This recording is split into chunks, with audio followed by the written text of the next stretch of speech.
Bienvenue sur l'Estamitech. L'Estamitech, le podcast de discussion dans la bonne humeur avec les acteurs de la tech du Nord. Je m'appelle Ludovic Bory et je vous accueille à ma table. C'est parti!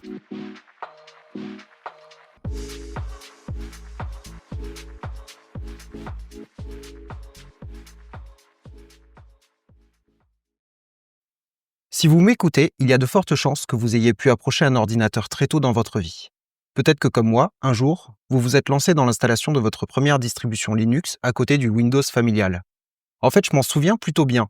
C'était une distribution Mandrake et j'avais l'impression de faire un truc un petit peu fou, que je maîtrisais pas totalement, qui était un petit peu interdit, mais je voyais bien qu'un univers allait s'ouvrir à moi. 25 ans plus tard, je me rends compte que finalement pas grand-chose n'a changé. On achète son ordinateur, Mac ou Windows, on prend sa licence Word comme beaucoup et on se pose pas trop de questions pour savoir si c'est normal ou pas.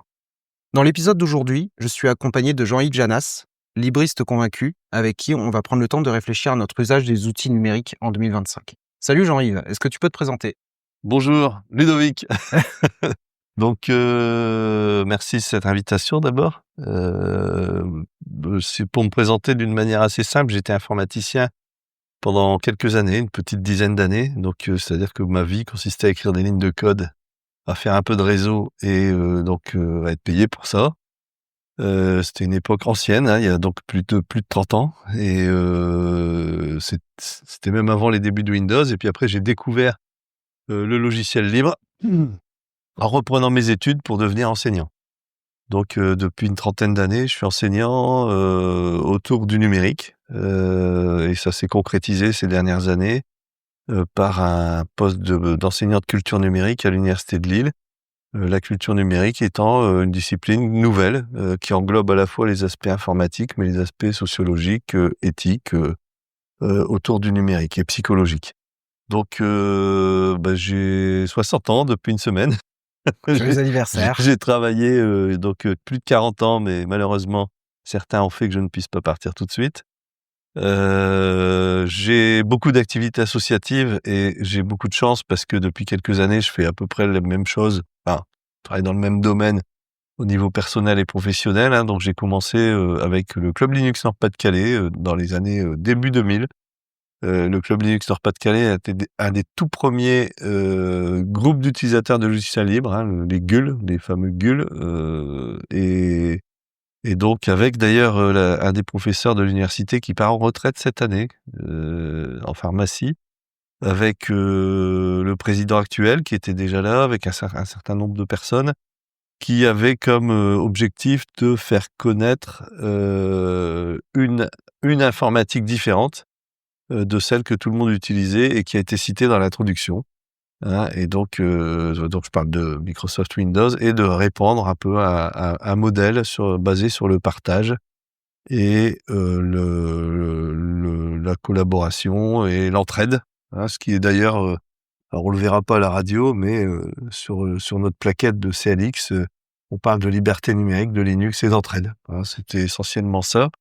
Au bout de quelques années, j'ai découvert l'AFUL, Association francophone des utilisateurs de logiciels libres, qui faisait la même chose au niveau national, voire même francophone. Et donc, je me suis investi à l'AFUL et depuis pas mal d'années, je suis vice-président de CLX, vice-président de l'AFUL. Au début, chargé de l'éducation et maintenant chargé d'un peu tout, parce que on a quand même une petite crise du bénévolat, donc on a un peu de mal à trouver des gens qui s'impliquent. Et parallèlement à ça, je pilote toute la formation au numérique de tous les étudiants, quelle que soit leur licence. C'est-à-dire que j'ai en face de moi des personnes de toutes disciplines à qui on veut faire découvrir que leur usage habituel est peut-être pas idéal. Voilà.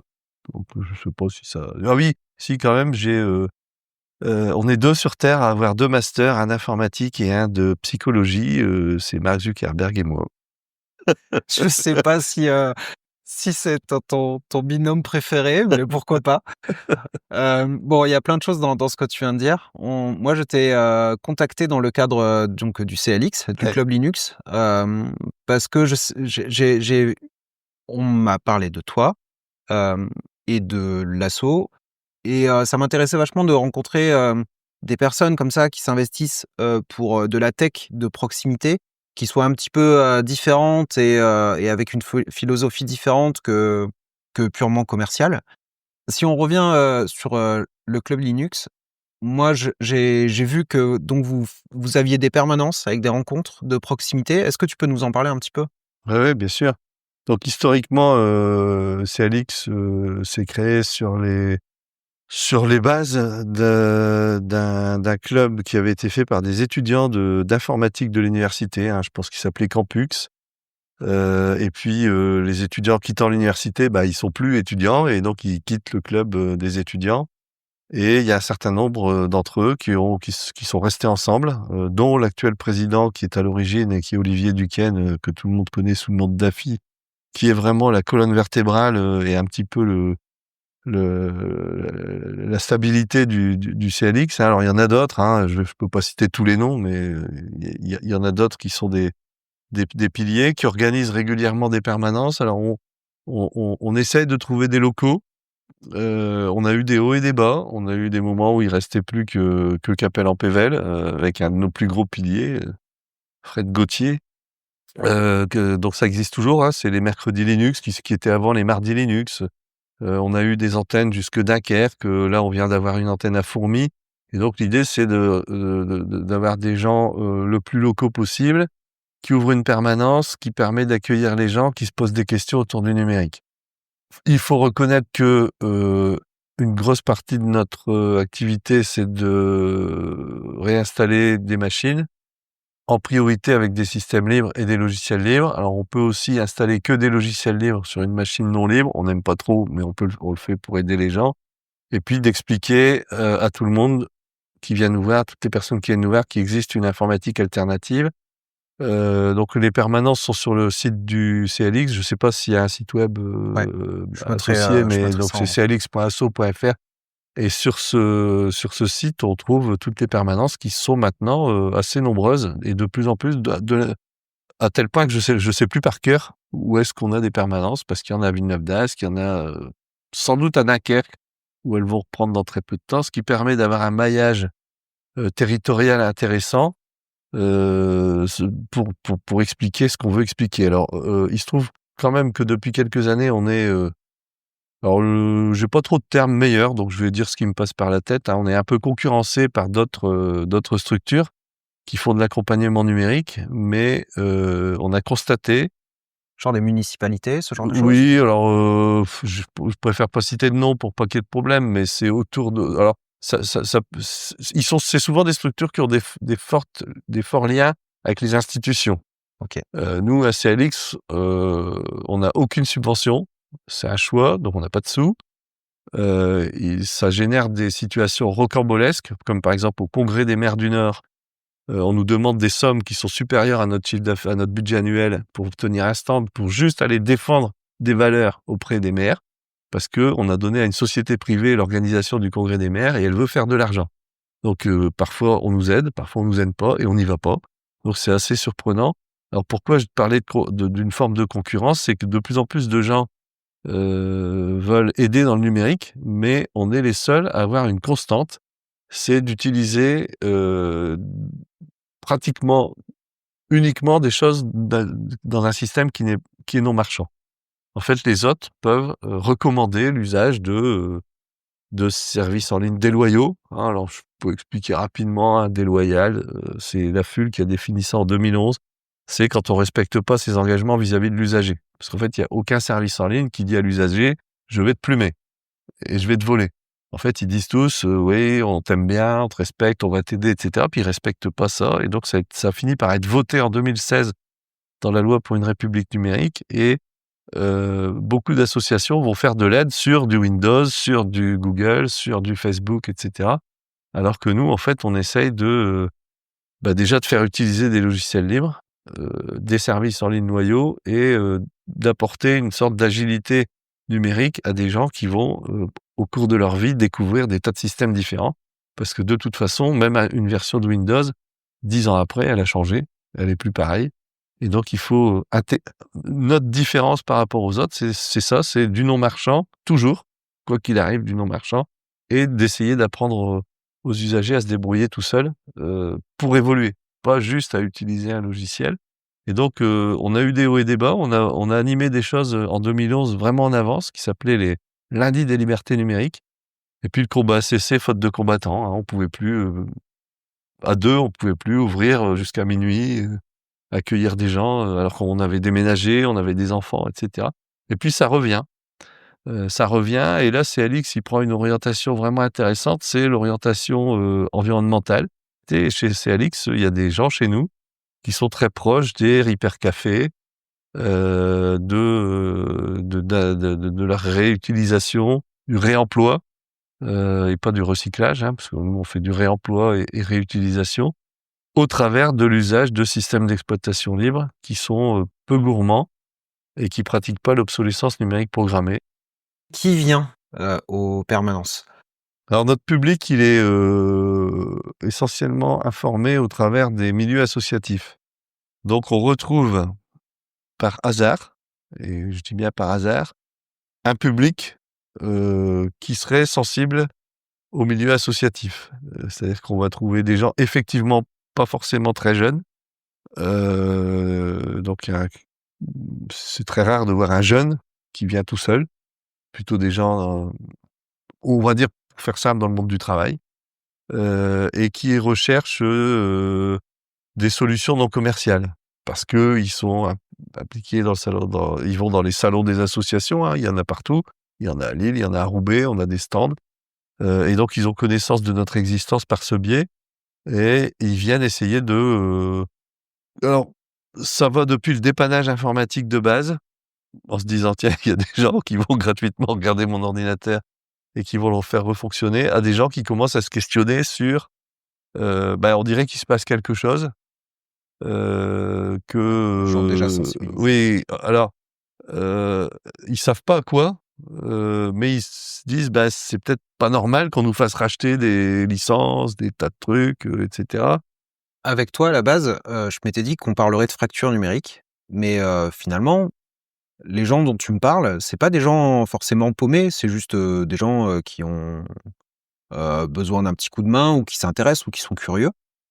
Est-ce que la fracture numérique en 2025, c'est encore un sujet? Alors c'est plus qu'un sujet. Alors il se trouve, par hasard, que dans mes nombreux engagements, je fais partie d'un groupe de travail européen qui s'appelle DIGCOMP, Digital Competencies for the Citizen, qui a écrit un référentiel et qui a fait des études.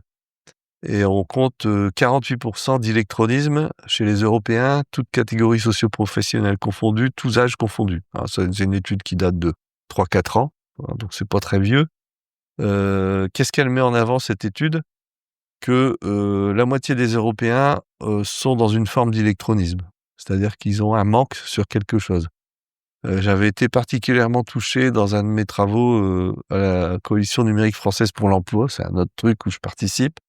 On avait été accueillis dans les locaux du MEDEF et c'était une intersyndicale du travail et en fait, l'exemple qui avait été donné était particulièrement intéressant de fracture numérique. C'était un patron d'entreprise qui partait à la retraite et qui était incapable de commander son billet de train et j'avais trouvé que c'était assez pertinent, judicieux et plus que judicieux de pas citer, quelqu'un qui sait pas lire, pas écrire et qui, du coup, ne sait pas utiliser l'ordinateur. Là, non, c'est un patron, un vieux patron, qui avait toujours eu une secrétaire qui prenait ses billets de train et le jour où il est tout seul chez lui, il sait pas prendre son billet de train parce qu'il sait pas utiliser, l'ordinateur du tout, en fait. Il sait rien faire et donc cet exemple, il avait été, cité pourquoi? Bah, pour faire comprendre que c'est pas un problème d'âge ou de catégories socio-professionnelles, donc de métiers, de culture, et cetera. En fait, le vrai problème, c'est que la France et une grande partie de la francophonie a choisi de ne pas expliquer,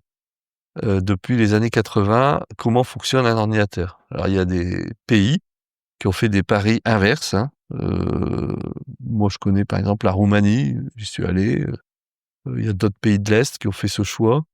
D'autres pays dans le monde, que je connais moins et en fait, la France, elle a choisi de privilégier l'usage sans comprendre. Alors ça date d'avant 2000, des années 1980. Au lieu d'expliquer comment ça fonctionne un ordinateur, bah, on dit aux gens: «Ne vous occupez de rien, ça va aller tout seul» et il se trouve que, avec ce choix, on a fabriqué des gens qui sont pas capables d'évoluer, pas capables d'aller vers un nouvel outil, donc ils arrivent à un moment donné à utiliser ponctuellement un truc, par exemple un distributeur automatique de billets. Alors je sais bien, ça peut faire sourire, mais c'est une interface à utiliser.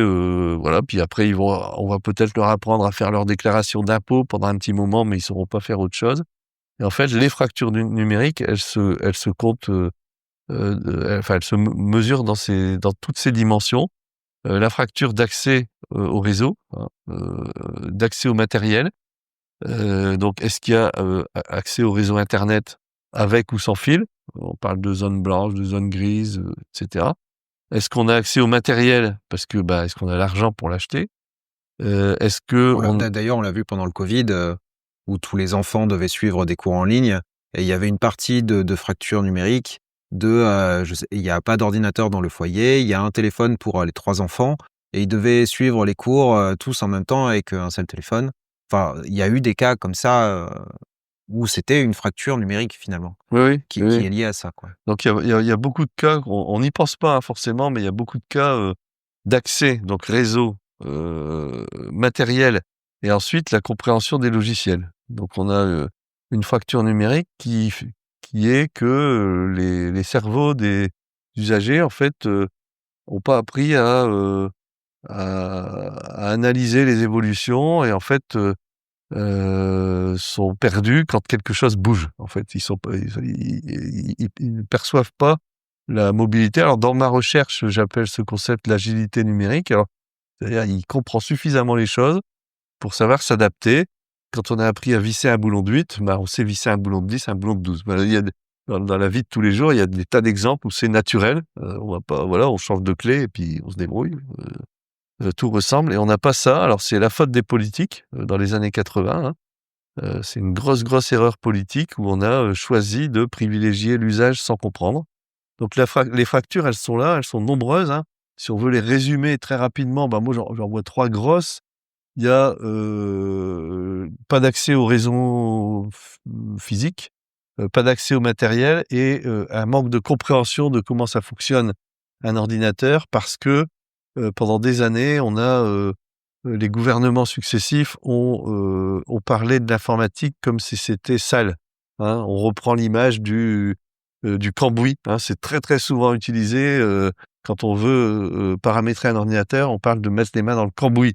Alors, je suis désolé, alors je suis pas un bon exemple parce que je fais aussi de la mécanique, donc je vais pas montrer mes mains. Mais je je viens de faire des roulements et je dois faire ma vidange, donc c'est pas un bon exemple du tout.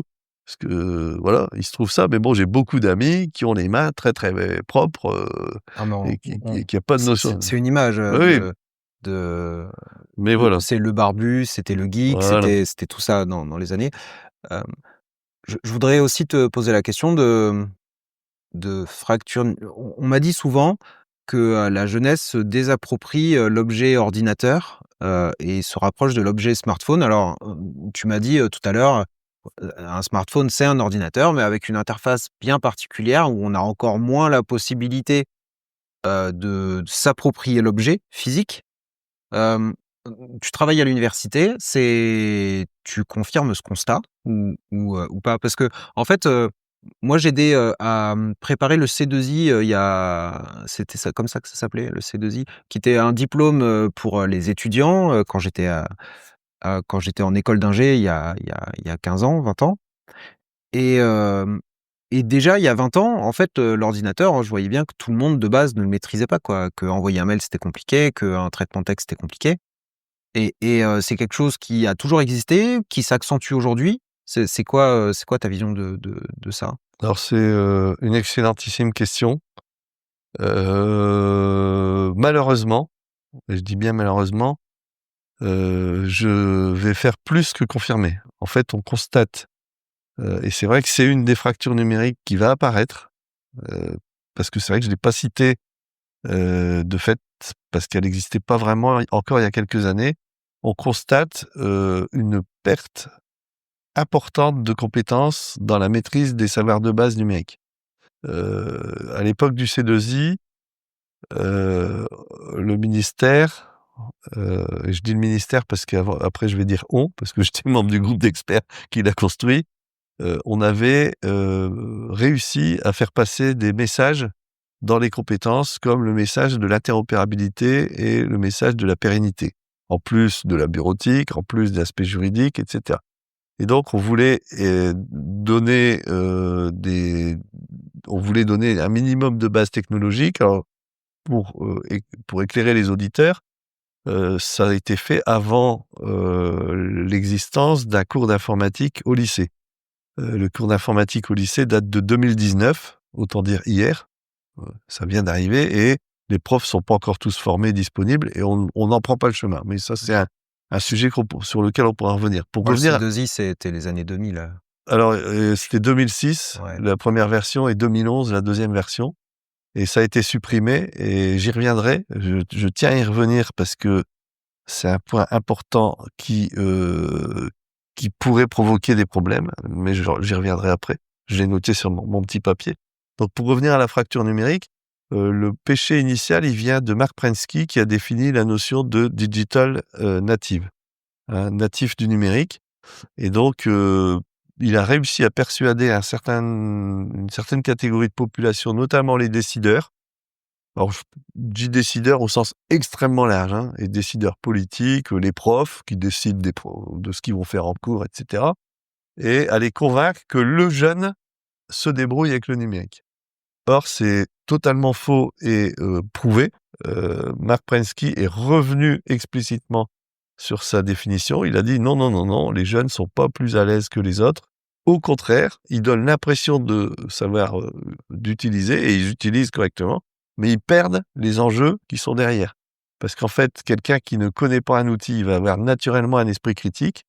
Les plus jeunes ont accès aux outils et savent s'en servir parce qu'ils sont habitués aux interfaces, mais perdent l'esprit critique et perdent un certain nombre d'idées de fonctionnement de base, hein. Là, moi, personnellement, dans mes étudiants, régulièrement, ils savent de moins en moins utiliser le gestionnaire de fichiers, de moins en moins retrouver un fichier, comprendre ce que c'est qu'un format de fichier. Ils n'y arrivent plus, ils savent pas. Ils cliquent sur le navigateur, ils cliquent sur ce qui apparaît, puis si ça vient pas, ils comprennent pas qu'en fait un fichier, il est attaché à un logiciel, que ça se paramètre dans le système. C'est pas très compliqué, hein, de dire que les images, ça s'ouvre avec le logiciel d'image, que les textes, ça s'ouvre avec le logiciel de texte. Et donc, on a une grosse nouvelle fracture qui apparaît, c'est la fracture de ceux qui pensent qu'ils maîtrisent, qui utilisent très bien et qui savent plus du tout comment ça marche et qui donc vont être sensibles au moindre problème et pas savoir le résoudre. Alors, Donc effectivement, c'est grave. je vais te poser une question qui va peut-être te faire grincer des dents. Moi, je suis nul en mécanique. Je suis nul, je sais pas construire ma maison. Et j'utilise ma maison tous les jours, j'utilise ma voiture tous les jours. Et si j'ai un problème avec ma voiture, je vais voir quelqu'un de compétent pour aller réparer ma voiture. Et je me dis, bah, c'est un échange de bons procédés. Cette personne a la compétence, je le rémunère pour ça et il me rend service. Est-ce que c'est si grave que ça de ne pas avoir la compétence de savoir comment fonctionne intrinsèquement ton ordinateur ou ton smartphone si tu es un utilisateur averti? Je dis bien utilisateur averti, hein, c'est pas être juste esclave de son outil, mais à minima bon utilisateur sans savoir comment ça marche. Est-ce que c'est si grave que ça, si on sait se tourner vers quelqu'un, si on a un problème? Alors c'était l'argument classique de ceux qui étaient contre, par exemple, l'apprentissage de la programmation à l'école. Donc c'est assez facile de répondre parce que c'est très, très vieux comme argument et bien sûr faux. L'échange entre la maison et la voiture et l'humain, il est toujours dans un seul sens. C'est-à-dire qu'on va jamais modifier tout le temps des choses dans sa maison, modifier des choses dans sa voiture. Et alors ça, c'est une première différence. Et la deuxième, c'est que c'est faux, on n'a pas aucune maîtrise. À l'école, on a appris, dans l'enseignement obligatoire jusque 16 ans, les bases de mécanique, les bases de chimie, les bases de... Alors, mon exemple classique, il est ni en mécanique, ni en chimie, il est en agriculture. Mais il est utile, par exemple, pour comprendre les aliments, la composition d'une étiquette. C'est tout le monde a appris à faire pousser un haricot dans de la ouate. Et l'instituteur, s'il a bien fait son travail, il a fait comprendre à l'enfant que quand il n'y avait pas de lumière et pas d'eau, la graine ne poussait pas. Ça, c'est des bases scientifiques. comme l'alphabet, comme la table de multiplication. Et ces bases scientifiques n'existent pas en informatique. C'est-à-dire qu'on sait rien de rien. Une voiture, quelqu'un comprend qu'il doit mettre du gasoil dans une voiture diesel et de l'essence dans une voiture à essence. Parce qu'il a un minimum de compréhension de ce qui se passe, même s'il ne sait pas exactement comment ça marche. Je vois même des personnes pas du tout scientifiques et techniques comprendre les notions de bougie, les notions de base, faut mettre de la graisse, faut mettre de l'air dans les pneus. Ces notions-là, on les a pas du tout en informatique. Il y a rien. On part du niveau en dessous, enfin 0, 0, 0. Il y a aucune base, ni d'algorithmique, ni de stockage des données qui a jamais été donnée. Et donc si on additionne les 2 éléments, parce qu'en fait les voitures, j'ai un ami qui m'a fait une autre réponse, hein. En fait, ça existe plus une voiture, hein. C'est un ordinateur avec des roues. Mais bon, ça c'est ce qui va arriver.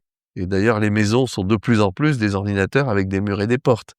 Moi, ma maison, j'ai une domotique que j'ai faite moi-même, qui est bien sûr libre. D'ici, là, je peux allumer tout, ouvrir, fermer, voir les températures, tout piloter, quoi. Et c'est ce qui va arriver, forcément. Alors là, on a un choix, c'est soit on comprend rien, et on est donc soumis au logiciel, soumis, à la domotique, au choix de domotique, relié avec l'extérieur, avec des gens qui vont analyser ce qu'on fait. Soit on comprend et on peut se débrouiller en cas d'incertitude. Donc le modèle «je peux utiliser sans comprendre», il est valable à partir d'un minimum de seuil de connaissance. Et il faut surtout pas mélanger le fait qu'on va lui donner un minimum de connaissances à, on va fabriquer des informaticiens. C'est surtout pas ça. Et donc la réponse, elle est là, c'est on ne possède même pas le minimum vital pour savoir se débrouiller, comme comprendre qu'une voiture, faut mettre la clé et démarrer, et si on attend, elle va pas démarrer. Ça, c'est des choses technologiques de base qui sont dans les programmes aussi de technologie au collège, qui sont en train d'être supprimés par les gouvernements actuels, mais c'est une une autre question aussi. Ah, je vais pour la peine, t'ouvrir une porte, peut-être déjà ouverte, mais est-ce que la perte de la maîtrise de sa citoyenneté est un sujet qui, pour la peine, t'effraie? J'imagine que oui. Avec le fait de voter en ligne sans savoir comment ça a marché ou ce genre de choses? C'est évidemment des sujets que vous avez dû adresser, j'imagine? Ou que vous Donc, adressez bah, dans alors, c'est un hasard total, mais j'ai été invité à une table ronde sur la citoyenneté, puis je fais partie d'un groupe de travail à la CNIL qui s'appelle Educnum, et c'est cette année, c'est l'année européenne de l'éducation à la citoyenneté numérique, hein. Donc j'étais à Strasbourg, il y a 1 mois ou 2 pour le lancement de l'année avec, le groupe de travail de la CNIL. Donc je suis assez, bah, par hasard, en ce moment bien dedans. Donc oui, alors depuis longtemps, on a un problème avec la citoyenneté, hein, depuis l'affaire Cambridge Analytica qui a révélé que Facebook avait participé à la modification d'opinion, enfin de vote de potentiellement 87 millions de personnes, hein. 87 millions, c'est beaucoup. C'est plus que de Français et de Belges réunis. Mais Heu, au-delà du fait de parce que dans la citoyenneté numérique, il y a le fait: «Est-ce que j'ai mon libre arbitre?» Bon, très bien, j'ai été influencé, ça, OK, on passe le sujet parce que, on a bien compris que finalement on nous abreuvait d'informations, économie de l'attention, tout ça, tout ça. Mais toute personne qui a participé à un dépouillage, a compris que j'ai un papier avec un nom, je le mets dans une boîte et ça, je maîtrise ce truc et j'ouvre la boîte, je compte le nombre de papiers avec chacun des noms et j'ai un tableau et je suis capable de savoir, combien de personnes ont voté pour chaque personne. Avec le vote numérique, il y a un truc de j'appuie sur un bouton et ce qui se passe derrière, on a retiré, le côté citoyen d'être en capacité de vérifier combien, de votes avaient été faits pour chaque personne. Donc, au-delà du libre arbitre, il y a vraiment un truc technologique, avec la citoyenneté numérique, qui est quand même hyper particulier, non? oui, absolument. Alors, c'est intéressant parce que c'est un petit peu le même que pour les voitures, mais dans l'autre sens. Nous, dans le monde de ceux qui défendent une éducation au numérique et une éducation à la citoyenneté numérique, c'est un exemple qu'on prend très souvent, le dépouillement. Parce que le dépouillement, on le voit, et en fait, à partir du moment où c'est un vote électronique, on voit pas ce qui se passe derrière et on va devoir faire confiance. Donc tout le problème va être de trouver des tiers de confiance, et de pouvoir désigner des gens qui sont capables de comprendre comment ça marche. Alors là où intervient vraiment le problème de citoyenneté numérique, c'est que je pense qu'il y a pas beaucoup de gens qui se posent la question que tu viens de te poser. C'est-à-dire qu'il y a pas beaucoup de gens qui vont se dire: «Mais qu'est-ce qui se passe dans la boîte?» Ils font une confiance démesurée à ce qu'il y a dans la boîte, en vertu d'un principe psychologique assez amusant, qui s'appelle le syndrome du magicien d'Oz, qui a été démontré par une chercheuse qui s'appelle Sophie Saka, une chercheuse en robotique, hein, qui fait que dès qu'on met des humains en face d'une machine, en fait, ils abandonnent en gros leur libre arbitre, hein. Ils font confiance, ils donnent des choses aux moteurs de recherche, ils donnent des choses aux réseaux sociaux, des quantités Robotique autonome. voilà. Et en fait, son expérience à elle, elle est extrêmement intéressante. Elle a mis des robots téléguidés et elle a fait parler des gens aux robots téléguidés. C'est-à-dire qu'il y a un robot qui n'est pas du tout une intelligence artificielle ou un automate, programmé, hein. C'est téléguidé avec des humains derrière, mais qu'on ne voit pas. Et les gens étaient capables d'avouer des choses aux robots qu'ils n'auraient pas avouées à leur propre mère ou alors, à leurs parents, quoi. Tellement ils allaient dans la désinhibition face à la machine. Et en fait, un des risques de perte de citoyenneté numérique, c'est justement de pas du tout se poser de questions. Parce qu'en fait, à un moment, on va devoir passer par un tiers de confiance, comme on le fait déjà avec un avocat, qu'on charge de nous défendre. Parce on n'a pas la capacité, mais on lui fait confiance.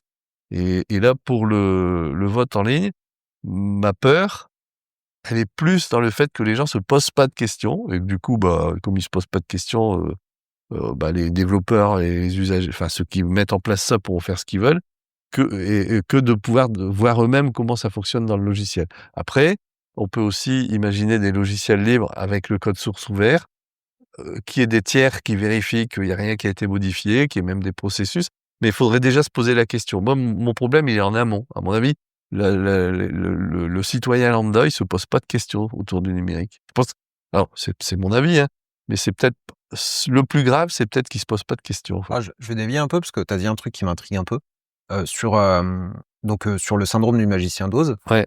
C'est quoi? C'est la forme? C'est le fait que ça soit un robot, un truc, un objet physique? Alors Il se passerait quoi si c'était un humanoïde en face de lui? alors, moi aussi, je vais rebondir.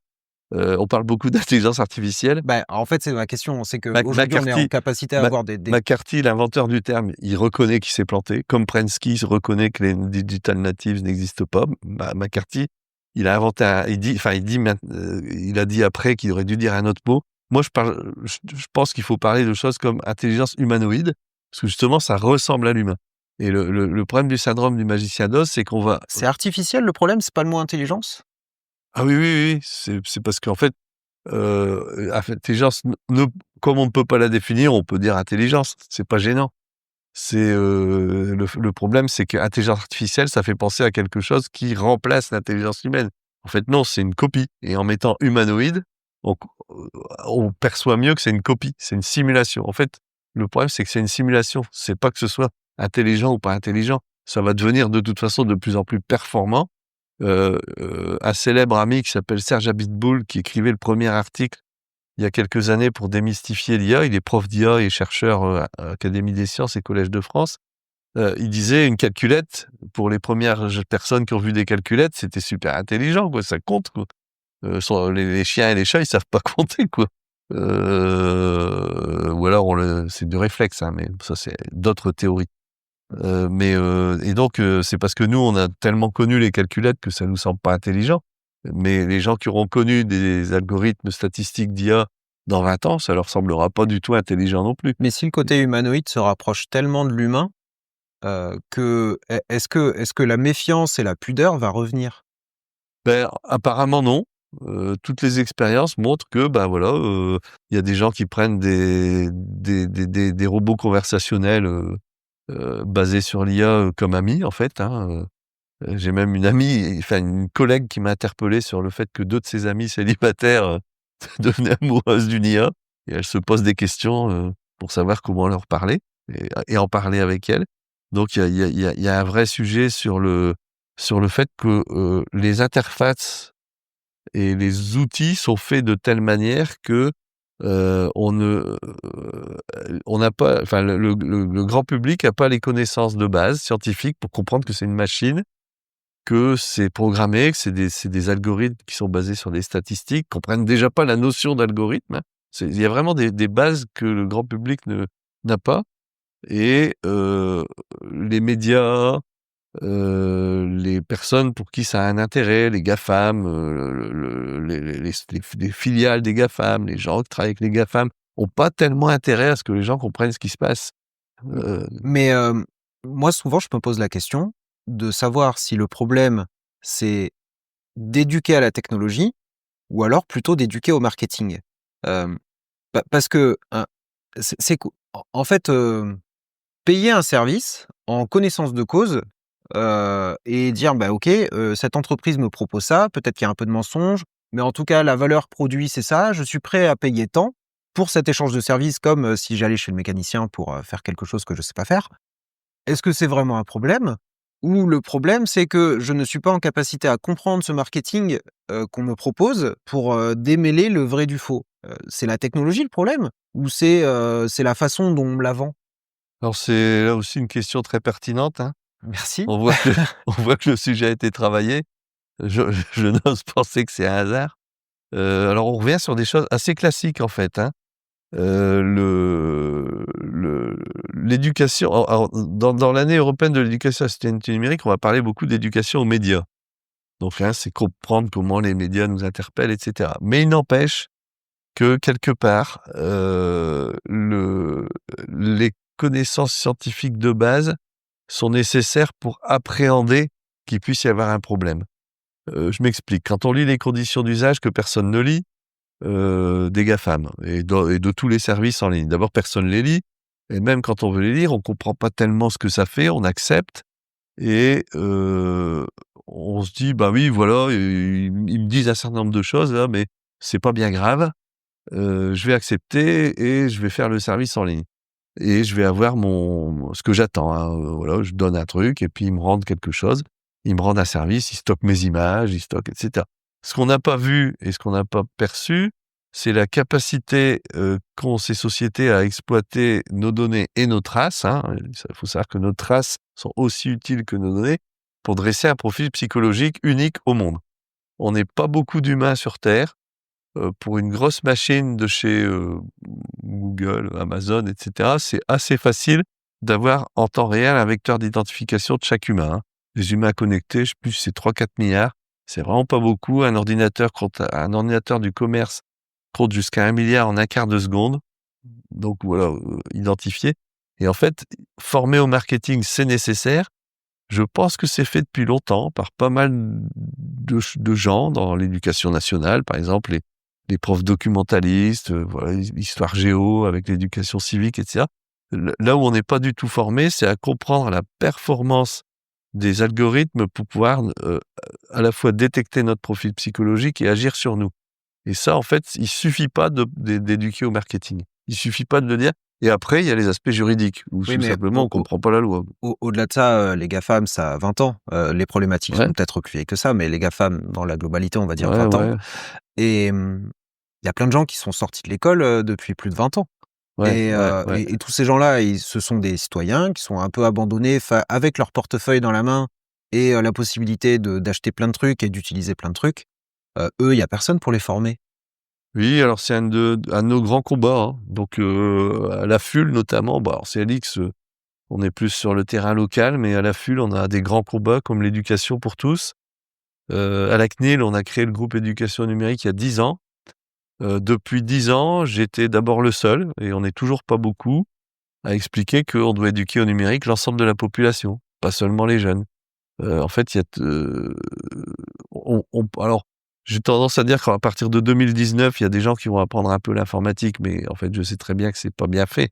Et donc, en fait, c'est tout le monde. Effectivement, il faut former tout le monde. Il faut former tout le monde, les jeunes, les plus vieux, aux bases des outils numériques pour comprendre à quelle sauce on va être mangé, en fait, hein. Et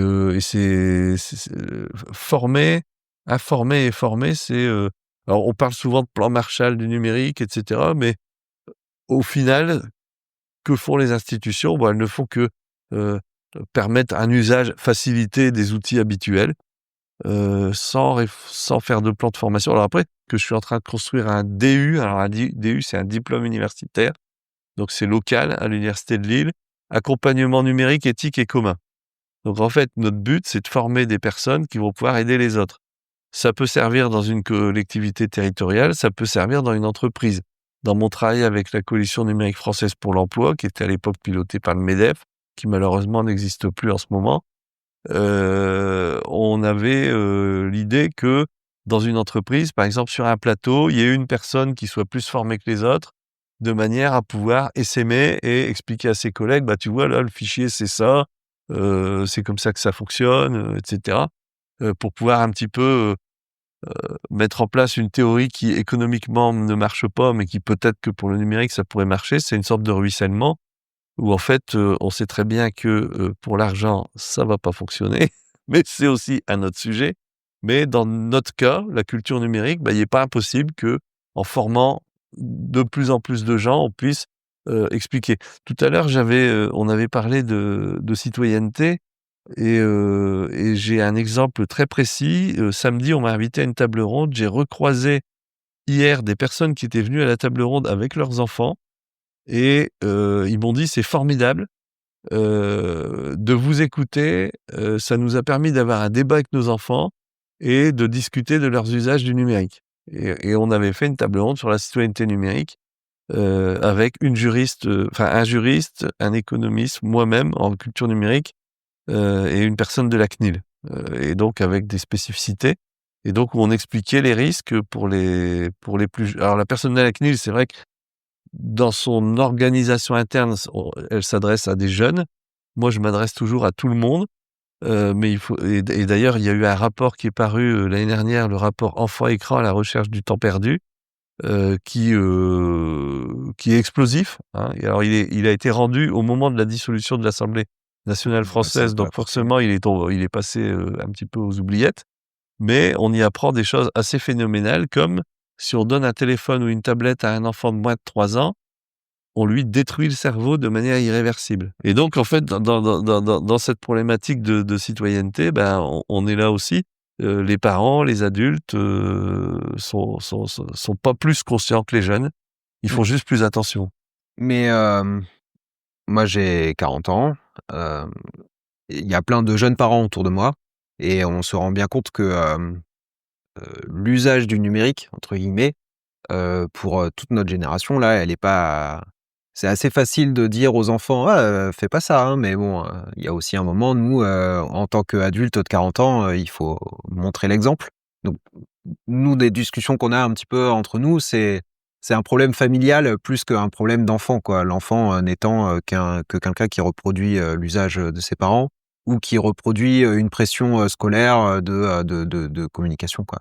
Donc c'est un sujet, complexe, et vraiment qui s'étend pas qu'aux enfants, j'ai Oui, oui, l'impression. c'est exactement. En fait, c'est ça le problème, c'est que lors de la restitution du rapport, il y a un addictologue qui a participé. Les phrases qui m'ont marqué, c'est, on nous a commandé enfant et écran, mais ça et déjà alors il dit: «Déjà pour nous, enfant, c'est jusque 25 ans». Faut le savoir, dans leur définition et en plus, le gars nous dit: «Mais ça marche pour tout le monde» et donc ça c'est enfin la deuxième chose oui c'est ça, la première chose c'est enfant, c'est jusque 25 ans et la deuxième chose c'est en fait, c'est pour tout le monde. Mais on leur a commandé un rapport enfant et écran et extrêmement peu de personnes veulent admettre la moindre défaillance numérique quand on a 40 ans. C'est extrêmement mal vu et on retrouve Bah, d'ailleurs les comme mêmes mécanismes que pour l'illettrisme, où en fait quelqu'un va vous dire dans le métro: «J'ai oublié mes lunettes, est-ce que vous pouvez me lire le panneau?» ou n'importe quelle addiction en vrai. Alors, en vrai, pour n'importe quelle addiction. Alors pour, conclure un peu notre discussion, je voudrais t'amener sur un dernier sujet, qui est peut-être, le plus compliqué. L'audience de, l'audience du podcast, ce sont des personnes, hommes et femmes, des professionnels de la tech, qui construisent des logiciels tous les jours, qui vont construire, les sites internet qu'on utilise dans les entreprises de la région, donc que tu connais quoi. C'est quoi, l tu as évoqué souvent le mot d'éthique, dans l'informatique. C'est quoi, ta définition de l'éthique et comment est-ce qu'un professionnel de l'informatique peut travailler de façon éthique? En sachant que lui, son métier, c'est quand même de créer un produit qui va avoir une valeur marchande pour que des gens l'achètent et et que la valeur marchande soit la plus, grande possible évidemment pour que l'entreprise se rémunère le mieux possible. Et comment on fait ça alors de façon éthique et c'est quoi ta définition de l'éthique? Compliqué effectivement, alors nous, l'éthique du numérique, elle est, donc, régie par un certain nombre de valeurs, heu, qu'on a mis sur papier. Alors, j'ai participé à la création d'un jeu qui s'appelle le jeu des métacartes numériques éthiques et donc dans ces métacartes numériques éthiques, on a ce qu'on appelle les critères, hein, qui reprennent un peu les valeurs qu'on veut faire passer et donc on a listé un certain nombre de valeurs comme alors je vais pas évidemment pas tout donner, hein, parce qu'il y en a une vingtaine, mais comme l'intimité numérique, le respect des droits humains, la durabilité, le contrôle démocratique, et cetera, la sobriété et donc un numérique éthique, c'est un numérique qui permettrait d'aller, vers ces valeurs, de respect essentiellement respect de l'humain, hein, et respect de la nature. Alors il se trouve que, par hasard, l'ADEME, fait actuellement un appel à commun sur l'éco-responsabilité numérique, et donc comment une entreprise de développement informatique peut, construire ses logiciels de manière, éco-responsable. C'est pas l'éco-responsabilité est une partie de l'éthique, hein. Alors on comprend bien que l'éthique, je peux pas la définir, philosophiquement. D'abord, c'est pas mon job et ce serait beaucoup trop vaste. Moi, sur ce sur quoi je m'appuie, c'est, qu'est-ce qui fait que la société, elle peut, évoluer correctement pour tout le monde? Et en fait, pour qu'un numérique aille dans le sens d'évoluer correctement pour tout le monde, bah, il y a les valeurs que j'ai citées. Je peux pas m'empêcher de parler de l'économie des logiciels libres où en fait, le modèle économique, des logiciels qui sont des biens, non rivaux. C'est-à-dire que, on peut être à 2 à jouir du logiciel sans nuire à l'autre. Alors que ma montre, si tu me la prends, je l'ai plus et je peux pas en profiter. Et donc ça, c'est des modèles économiques nouveaux, hein, on appelle ça le coût marginal nul. Le coût marginal nul, c'est plus adapté à la société de maintenant. Donc il faut que les sociétés d'informatique, elles fassent une petite révolution en disant: «On peut plus vendre des choses qui coûtent rien à produire, sans éventuellement rendre à la société». Ça, c'est les Américaines. Ici en France, elles payent des impôts, hein, parce qu'elles sont surveillées. Mais donc ce modèle économique, il va tomber et le modèle qui doit marcher, c'est le modèle du service, hein, c'est-à-dire je travaille, on me paye pour mon travail. Alors le travail, ça peut être développé, mais ça peut être formé, ça peut être concevoir, ça peut être, maintenir, ça peut être voilà, mais il y a du travail, et ça, c'est un modèle économique qui a été développé dans un bouquin qu'a écrit une personne qui s'appelle François Elie, qui est un des vice-présidents de la FUL et qui s'appelle, je pense, «L'économie des logiciels libres», hein, ça doit être assez simple comme bouquin. Donc il développe tout ça, l'économie doit changer, on doit faire une société autour du service et non plus autour de l'écriture des lignes de code. D'ailleurs, de plus en plus, les lignes de code vont être écrites par des algorithmes, de type IA, générative, hein. Ça marche, hein. On a plein de démos où ça marche et donc l'humain, il doit être rémunéré, pour son service, pas pour son travail et pas pour, une rente par rapport à un logiciel propriétaire, hein. Donc le clou dans la chaussure, c'est la licence propriétaire, hein. C'est inventer une taxe pour se relire, par exemple. Quand on invente un format propriétaire comme celui de .doc de Microsoft, on invente une taxe pour se relire. C'est-à-dire qu'il faut tout le temps payer. On peut pas lire le format est caché et fermé et donc ça, c'est des choses où c'est très difficile de percuter sur ça, parce que ça demande des connaissances, très, très vastes. Il faut être bon en économie, il faut être bon en informatique, il faut être bon en sociologie, il faut être bon enfin, faut avoir des pas être bon, hein, faut avoir des connaissances dans beaucoup, beaucoup de domaines et pour une société d'informatique, c'est compliqué parce qu'il faut faire une révolution. Alors on parle souvent de changements dans les entreprises, parce que, je pense qu'une entreprise qui fabriquait des billets, et des poinçonneuses pour des billets de métro il y a 60 ou 70 ans ou 80 ans, elle a dû arrêter. Il y a plus de poinçonneurs physiques dans les métros, donc ils ont dû faire autre chose. Peut-être qu'ils sont passés à la carte à puce et donc ils ont embauché des nouvelles personnes, ils ont formé leur personnel et cetera et donc dans le développement informatique pur, bah, il faudra changer de modèle. Pour moi, c'est presque inéluctable, parce que quand il y aura des IA où le client sera capable de demander le logiciel et donc il faudra changer de modèle économique, à la fois sur le plan de la durabilité, pas d'obsolescence logicielle programmée, puis sur, le fait qu'on rémunère le travail. Alors il y a eu une initiative dans le Nord qui s'appelait Pôle Nord, qui regroupait des sociétés de services en logiciel libre du Nord. Malheureusement, le combat aussi a cessé faute de combattants parce que, les petits patrons des entreprises ont plus le temps de s'occuper du groupe, mais il existe encore le Conseil national logiciel libre, hein, qui est présidé par Stéphane Fermigier, le fondateur de l'Aful, qui travaille avec des choses européennes comme Eurostack, hein, un OS européen, des logiciels européens, etc. Il y a des perspectives où les entreprises doivent s'engager. Il faut aller vers ça, en fait. Il faut aller vers une éco-construction des logiciels et il faut aller vers la vente de services plutôt que de vendre des logiciels packagés. Donc ça, c'est le modèle que moi je vois pour répondre à cette question autour de l'éthique. Mais au final, quand même, faut pas oublier, il faudra former suffisamment l'usager pour qu'il s'attende à des choses éthiques. Exemple extrêmement simple. Les plus vieux de nos auditeurs se souviendront peut-être d'une boisson qui s'appelait le Tang, qui était une poudre artificielle en sachet. Et la publicité pour cette boisson, c'était marqué le jus d'orange qui ne contient pas d'orange.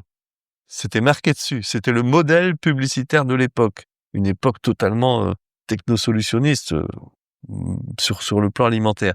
À l'heure actuelle, il y a des lois qui imposent de mettre la composition et l'usager lambda est capable de lire ce qui est dans un produit. Et je pense que si Tang sortait avec sa publicité, à l'heure actuelle, il se prendrait un procès pour mise en danger de la vie d'autrui. Et pourtant, j'ai bu du Tang et je suis toujours vivant. Mais c'est aussi ça, c'est un autre débat. Mais en fait, le problème, c'est qu'on n'a pas les capacités de faire ça dans le numérique. Il y a tellement peu de connaissances de base que le public se pose pas de questions, mis à part des annonces très très fortes, comme là, par exemple, il vous reste 2 jours pour dire à Meta de pas utiliser vos données dans son IA. Bah ouais, mais sauf que ça fait 20 ans qu'ils s'en servent des données dans leur IA. Parce que l'IA, c'est vieux, ça date des années 1900 avec les chaînes de Markov, suivi des perceptrons en 1955, donc c'est très très vieux. Et le Q-learning dans les années 1990 et 2000, enfin l'apprentissage par renforcement. Donc en fait, c'est vieux, ils s'en servent déjà, c'est juste que là, il y a une espèce de mise en valeur d'un espèce d'ajustement juridique entre la société Meta et les lois actuelles européennes où en fait ils essayent de recoller. Mais ça existe depuis tout le temps, qu'ils exploitent les données. Le grand public le sait pas, le comprend pas et n'a même pas idée que ça puisse exister. En fait, c'est ça notre problème dans la culture numérique, c'est donner les bases pour qu'on se pose des questions. Exactement comme on a donné des bases aux enfants depuis des décennies pour leur dire de faire attention quand ils boivent du Tang, c'est peut-être pas super bon pour la santé, quoi. Parce que boire des produits chimiques, c'est pas terrible. Donc, voilà, c'est un petit peu l'analogie que je voulais faire sur ça. Tu as évoqué pendant 1 heure plusieurs fois en disant, bah, faute de combattants, le mouvement s'est essoufflé.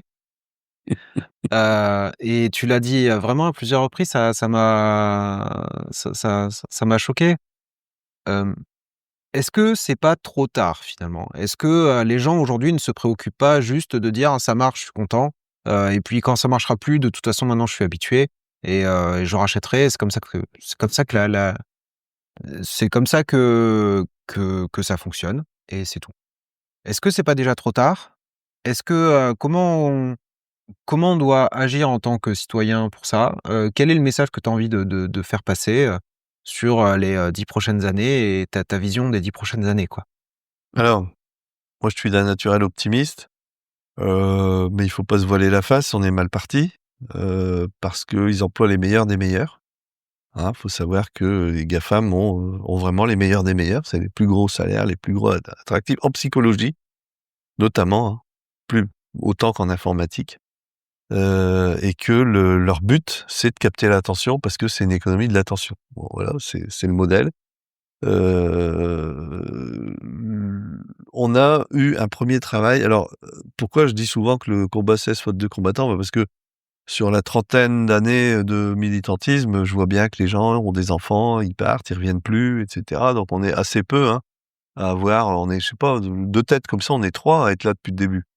Alors qu'il y en a il y a des gens qui arrivent, qui repartent et cetera et on lutte quand même contre des forces extrêmement puissantes. Moi, personnellement, j'ai eu des problèmes de travail dus au lobbying des grosses sociétés, et je suis pas le seul. C'est ça ton message d'optimisme? Donc ça, c'est la première partie. Alors, Ça, c'est pas optimiste. En revanche, on a, en 2019, réussi à faire voter le CAPES, donc la création d'un corps de professeurs d'informatique au lycée. Donc normalement, on était parti. Alors pourquoi je dis on était? Parce que ça a du mal à se mettre en place, à cause du Covid, 2019. C'est le Covid, on n'a plus de sous pour former les profs, on n'a plus de sous globalement. Enfin, c'est ce qu'on nous dit, parce qu'il y a quand même 6 000 milliards d'euros d'évasion, 12 000 milliards d'euros d'évasion fiscale chaque année. Bon, voilà, donc l'argent, il y en a. C'est juste qu'on nous dit qu'il y en a plus. Et on peut espérer quand même que dans les années qui viennent, au lycée, tous les enfants, au moins en France, auront des connaissances de base sur comment ça marche un ordinateur et qui pourront plus se faire avoir comme ils se font avoir maintenant. On espère, on espère que voilà, on espère ça. Et puis la deuxième chose, c'est qu'on est face à un enjeu environnemental vraiment important. Et mon intuition de capter l'attention des étudiants au travers de ce problème pourrait fonctionner. C'est-à-dire qu'en fait, là, il y a pratiquement pas une conférence, pas un débat, pas une discussion où on parle d'effets rebond et d'effets cliqués. Alors, c'est un petit peu comme pour le Monsanto, et cetera. Moi, j'aime bien l'image du glyphosate. J'ai beaucoup d'amis qui aiment bien l'image du glyphosate où en fait le numérique, c'est un peu, à certains outils numériques, ça peut être bon à faible dose, des fois ça peut être dangereux et cetera et l'important c'est comme tu disais, c'est de maîtriser, voilà, c'est de maîtriser le produit, l'outil et cetera et la touche d'optimisme, c'est de se dire: voilà, peut-être pas pour la bonne raison, pour moi, ma bonne raison, ce serait qu'on est en permanence en atteinte à mon intimité numérique, Faut quand même savoir que quand on a lu les conditions d'usage de Gmail, c'est marqué dedans que tout trafic est analysé par Google, enfin, Alphabet et donc quand quelqu'un écrit à quelqu'un d'autre avec Gmail, il porte atteinte à son intimité. C'est factuel, c'est pas une opinion, c'est marqué dans le règlement. Donc on peut se dire, voilà, ça, ce serait la bonne raison de pas utiliser des services déloyaux parce qu'il y a des services alternatifs, j'ai oublié de le dire, mais pratiquement tout peut se faire de manière alternative et par un effet, que moi je maîtrise pas, peut-être qu'on diminuerait l'usage des outils numériques au travers d'une démarche low-tech, d'une démarche de sobriété, où on se rendrait compte que justement, utiliser un algorithme d'intelligence artificielle, ça va coûter tellement cher par rapport à faire une bête recherche ou tout simplement d'avoir réfléchi un petit peu, que, on va se dire: «On va essayer de moins les utiliser» et donc en les utilisant moins, on serait moins soumis, à l'analyse de nos comportements et cetera et cetera. Donc il y a des pistes, une des pistes que je vois la mieux, c'est, la sobriété et la frugalité, enfin tous les termes, alors ça c'est un peu à la mode, sobriété, frugalité, mais en gros, c'est autour de la démarche technologie douce. L'idée, c'est de lier la technologie, continuer à utiliser la technologie, la comprendre, pas l'utiliser quand elle sert à rien parce que le modèle d'IA générative qu'on est en train de mettre en place, c'est juste des modèles de consommation des données des utilisateurs et de leur restitution, pour mieux faire des publicités, mieux, influencer les utilisateurs et donc s'en servir que quand on en a besoin. Et peut-être que au lieu de le faire pour des raisons d'éthique, et d'intimité et de liberté numérique, on le fera pour des raisons écologiques parce que, les raisons écologiques, à un moment, elles vont être peut-être plus visibles, avec les tempêtes, les incendies et cetera. Donc ce sera peut-être une coïncidence de l'évolution de l'humanité. Merci, merci beaucoup. Je te demanderai, 2 petites choses, la coutume pour, clôturer. Une petite recommandation culturelle, si tu en as une en tête, un livre, ce que tu veux qui t'a marqué dans ta vie. Ça peut être 1 ou 2, 3 si tu as envie et puis une petite recommandation de restaurant et d'estaminet. Ah oui, c'est vrai. Du coup, je savais pas quand tu m'as posé, mais j'ai trouvé. Alors les livres. Alors en fait, j'aimerais bien recommander un film, qui est, une interprétation d'un livre. En fait, le livre, c'est 1984 de George Orwell, qui est dans ma bibliographie depuis le début, donc de très, très longtemps et le film qui est un peu dérivé de ça, c'est Brasil, Brazil, qui a été fait par Terry Gilliam qui est très onirique, hein, et c'est un petit peu, nous on dit perché, hein, ou barré, donc c'est très spécial, mais ça montre alors il y a plein d'images rigolotes pour un informaticien. Par exemple, il y a un insecte qui vient coincer une imprimante comme une machine à écrire, et en Ah fait bah, c'est une lettre qui se met à la place d'un autre. Du coup c'est le mauvais nom qui s'imprime, hein, Buttle et Tuttle. Voilà, donc on cherche le mauvais et la mauvaise personne, et donc la technologie a fait en sorte que c'est la mauvaise personne. Puis après il y a tout le fait que les gens soient dans le pilotés par une technologie. Alors ce que je trouve le plus impressionnant dans le livre et le film, c'est le fait que les gens soient surveillés chez eux par une entité technologique, et donc ils s'y opposent, hein, ils sont tristes, hein, et presque tout le monde a conscience qu'il est surveillé et que c'est pas terrible pour lui. Et en fait, à l'heure actuelle, il y a des gens qui achètent des espions personnels. Alors je pense que le grand public achète ça, enceintes connectées, qui sont en fait des machines qui espionnent en permanence chez eux, qui analysent leur comportement, et les gens payent pour ça. Alors que dans 1984 et dans Brésil, ils ont conscience que c'est mauvais pour eux. Et donc là, le paradoxe est assez surprenant dans le fait que les gens soient contents d'avoir une machine qui les espionne, qui peut aller jusqu'à influencer leur comportement, parce qu'on a démontré que par le biais de ces machines, on peut émettre des choses qui modifient jusqu'à notre taux de dopamine, hein. C'est Adam Wall, chercheur, qui a démontré ça.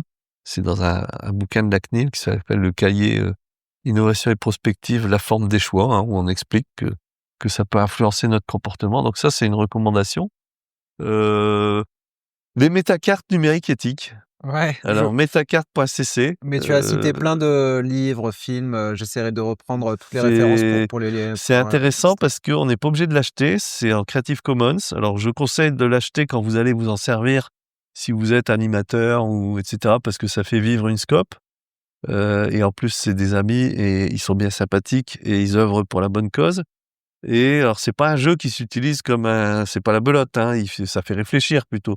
Mais ça donne plein de pistes pour réfléchir sur nos usages, les valeurs qu'on veut mettre en place, et cetera. Donc c'est plutôt un objet.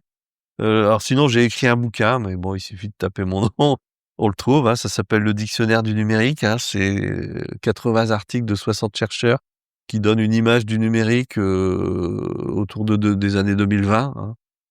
Et donc c'est vraiment intéressant pour comprendre.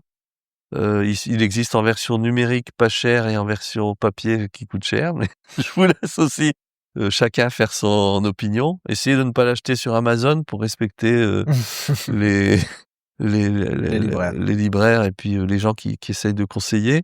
Et donc la deuxième, ça va, enfin, après je peux redonner 1 million de recommandations, hein. Lire les bouquins de Serge Abiteboul, ça s'écrit Abiteboul. C'est quand même quelqu'un qui a écrit l'intelligence artificielle. Je ne sais pas ce que c'est que l'intelligence artificielle, alors qu'il est un des plus grands chercheurs français dans le domaine. Parce que justement, il est un peu triste de la façon dont c'est amené à l'heure actuelle, et il a écrit aussi le chapitre algorithme dans mon livre. Mais encore une fois, bah, c'est parce qu'on me demande, hein. Si on m'avait rien demandé, j'aurais pas répondu. Mais c'est vraiment une grosse vision globale du numérique, et que démontre le livre, le dictionnaire du numérique? Bah, qu'en fait, c'est plus possible à l'heure actuelle d'avoir une opinion raisonnée et raisonnable si on n'est que dans un seul domaine. Si on n'a qu'une vision, et d'ailleurs, c'est une petite anecdote que j'ai oublié de dire. Les seules personnes qui n'ont pas trop envie de suivre nos cours de culture numérique à l'université, c'est les personnes qui suivent des cursus informatiques. Parce que inconsciemment, elles se disent: «Bah, nous, informatique, on maîtrise toute l'informatique». Alors qu'en fait, c'est pas vrai. Il y a la partie juridique, la partie éthique, la partie, enfin les parties sociologiques, les parties même la bureautique d'ailleurs, les parties recherche documentaire, et cetera. Un informaticien, et quand on lui demande d'écrire un algorithme de recherche de chemin critique, que ce soit pour une ambulance ou un missile, il écrit son algorithme, quoi, voilà.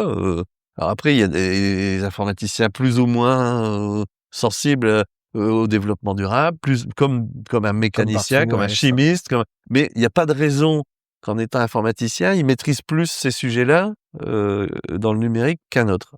C'est juste que normalement, son bagage lui permet d'aller plus vite dans la compréhension. Par exemple, s'il y a un informaticien lit nos cartes critères, normalement, il devrait plus vite comprendre que quelqu'un d'autre.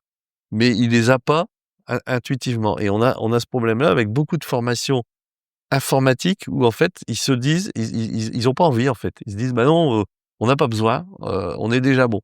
Et je suis très content parce que la semaine dernière, je suis intervenu bénévolement dans une entreprise qui s'appelle Texis, qui fait du développement et qui a qui veut s'intéresser au développement durable. D'ailleurs, ils ont participé, enfin, ils vont peut-être participer au projet de l'ADEME, à l'appel à commun, et qui se disent, bah voilà, j'ai donc fait une formation, donc j'ai joué aux métacartes, hein.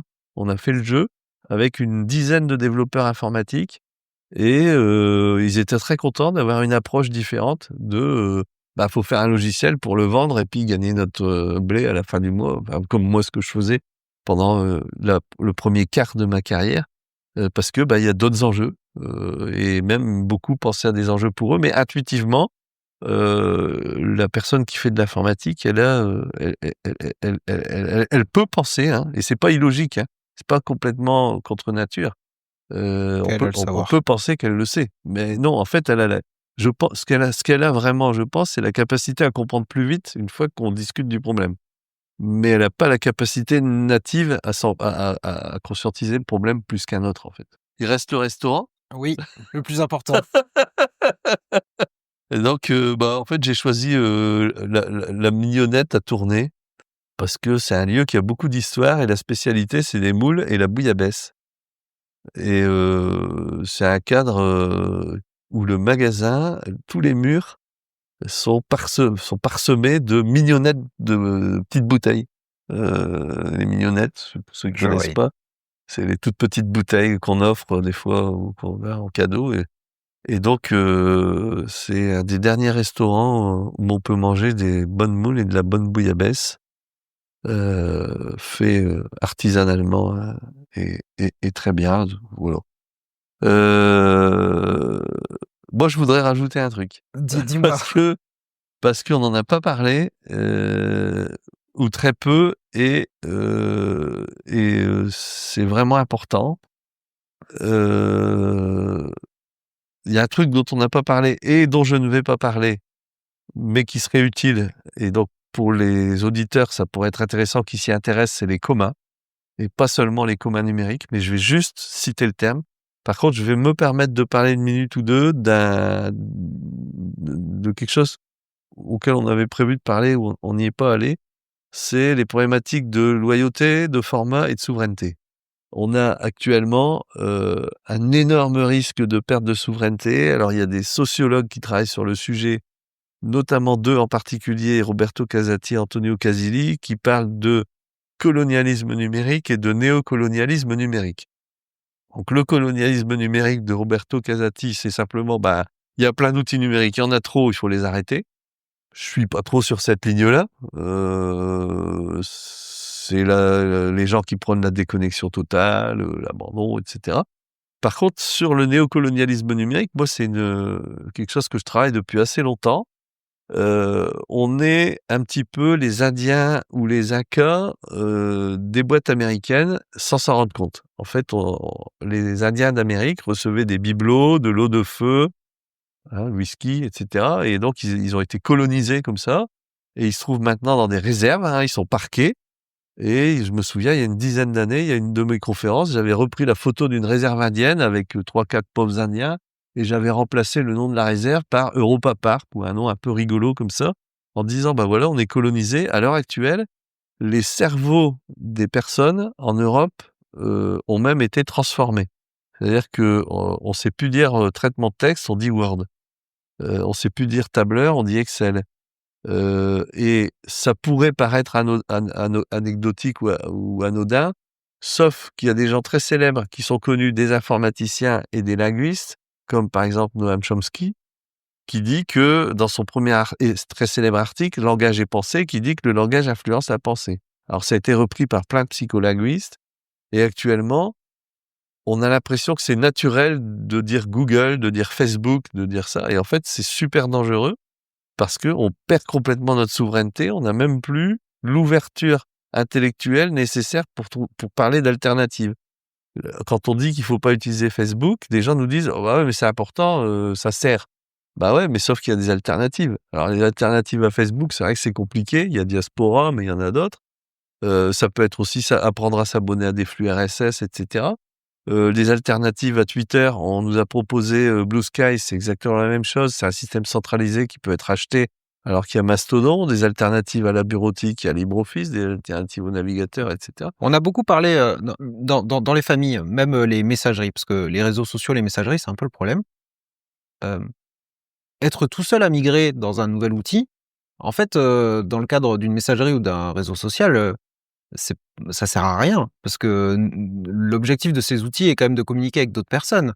Donc soit on amène tout son groupe avec soi, soit ça sert à rien, quoi. Et on se retrouve, mouton isolé qui a, lui, perdu la possibilité de communiquer, quoi. Ouais, tout à fait, c'est compliqué, c'est un sujet compliqué. Après, c'est une question de valeur ajoutée. Est-ce que ça vaut le coup de continuer à être dans un groupe qui respecte pas les valeurs qu'on a, hein? C'est un problème En général, d'alignement. c'est la famille, Heu, c'est tout ça.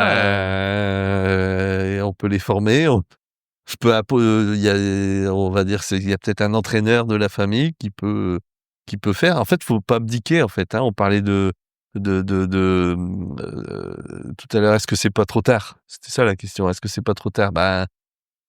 C'est pas trop tard si on n'abdique pas et si on propose d'autres choses. Effectivement, pour faire migrer à Signal, des fois c'est pas facile, pour utiliser d'autres outils, c'est pas facile, Mastodon, et cetera. Puis, heu, après on peut aussi se dire de quoi on a vraiment besoin, quoi, hein. On doit garder une intimité, on doit garder, une souveraineté collective et une souveraineté individuelle sur ce qu'on veut bien diffuser et on est actuellement pas trop en capacité de le faire. On peut avoir des smartphones sans Google. Faut faire un petit effort. Actuellement, moi, j'ai perdu 2 applis, dont une qui me plaisait beaucoup, qui me permettait d'avoir l'estimation, et les notations des bouteilles de vin.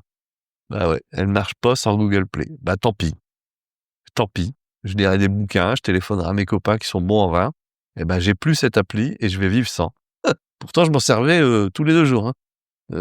Faut faire un effort. À un moment, il y a un effort.